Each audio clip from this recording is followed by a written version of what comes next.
గుంటూరులోని పలు హోటల్లో ఆహార భద్రతా విభాగం తనిఖీలు చేశారు. మరింత సమాచారం మా ప్రతినిధి చంద్రశేఖర్ అడిగి తెలుసుకుందాం. చంద్రశేఖర్, హోటళ్లలో తనిఖీలకు సంబంధించి మరిన్ని వివరాలేంటి?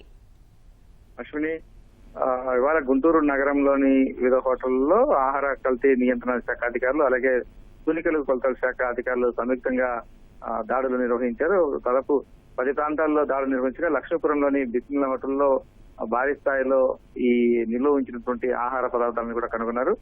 ప్రధానంగా చికెన్ ను కూడా దాదాపు 50 కిలోలు ఇక్కడ ఫ్రీజర్ లో నిల్వ చేసి ఉంచారు. దాదాపు 6 రోజుల నుంచి కూడా వాటిని అలాగే ఉంచినట్టుగా కూడా ఆహార కల్తీ నియంత్రణ శాఖ అధికారులు గుర్తించారు. ఇందులో దారుణమైన విషయం ఏంటంటే ఆ వండిన ఆహారాన్ని కూడా వాళ్ళు ఫ్రిడ్జ్ లో నిల్వ వేసి ఉంచారు. నిబంధనల ప్రకారం అయితే కనుక వండినటువంటి చికెన్ గానీ మటన్ గానీ వాటిని ఏవి కూడా మళ్ళీ ఫ్రిడ్జ్ లో పెట్టకూడదు. వాటిని నేరుగా వినియోగదారులకు అందించాలి. వండిన తర్వాత ఒకవేళ మిగులుతుందని పట్టాల్సి ఉంటుంది.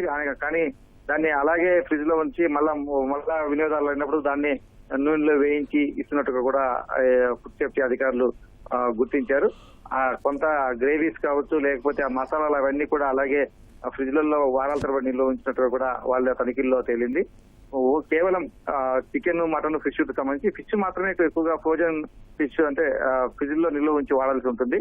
కానీ అలాంటి నిబంధనలు ఏం పట్టించుకోకుండా చికెన్ షాపులన్నీ కూడా చాలా ఎక్కువగా ఉన్నాయి. ఎప్పుడు కావాలంటే అప్పుడు చికెన్ దొరుకుతుంది. అయినప్పటికీ దాన్ని కూడా కిలోలు తీసుకొచ్చేసి రోజుల తరబడి, వారాల తరబడి అలాగే నిల్వ ఉంచడం పట్టయితే ఆగ్రహం వ్యక్తం చేశారు అధికారులు. దీనిపైన కేసు నమోదు చేసి చట్టపరమైన చర్యలు తీసుకుంటాం. అలాగే హోటల్ సంబంధించినటువంటి లైసెన్స్ ను కూడా రద్దు చేయాలని చెప్పేసి నగరపాలక సంస్థ అధికారులకు లేఖ రాస్తామని చెప్పేసి ఫుడ్ సేఫ్టీ అధికారులు తెలిపారు. అలాగే ఈ తూనికల కొలతల శాఖ అధికారుల తరఫున కూడా ఆ హోటళ్లు, ఆ బేకరీలు, వీటిలో ఉన్నటువంటి కాటాలు, తూనికల సంబంధించినటువంటి ఇవన్నీ కూడా తనిఖీ చేశారు. ఆ ఎంఆర్పీ ధరకు అమ్ముతున్నారా లేదా అనే అంశాలపైన కూడా వారు కూడా తనిఖీలు చేశారు. దాదాపు 8 చోట్ల ఉల్లంఘనలు గుర్తించినట్టుగా తూనికల కొలతల శాఖ అధికారులు తెలిపారు.